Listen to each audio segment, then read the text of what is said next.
100 বার সুবহানাল্লাহ পড়লে নবীজি বলছে 100 গোলাম আজাদের সওয়াব। সময় লাগে 3 মিনিট। 100 বার আলহামদুলিল্লাহ পড়লে নবীজি বলছে আল্লাহর রাস্তায় 100 ঘোড়া দান করার সওয়াব। সময় লাগে 3 মিনিট। 100 বার আল্লাহু আকবার পড়লে নবীজি বলছে হাজী সাহেবের 100 কোরবানি করার সওয়াব, উট কোরবানি।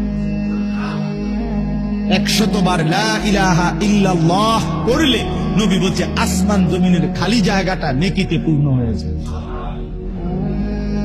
4টা মিলাইয়া লাগবে 12 মিনিট 14 মিনিট নালে 18 মিনিট। জিন্দিগিতে কি 18 মিনিট সময় ছিল না? কথা বলেন না কেন? আপনার আমার হায়াতে 18 মিনিট ছিল না? আখিরাত কোথায়? পরকাল কোথায় বাপ? এই জন্য দয়া করে আল্লাহকে যদি মানেন, আখিরাতকে যদি মানেন,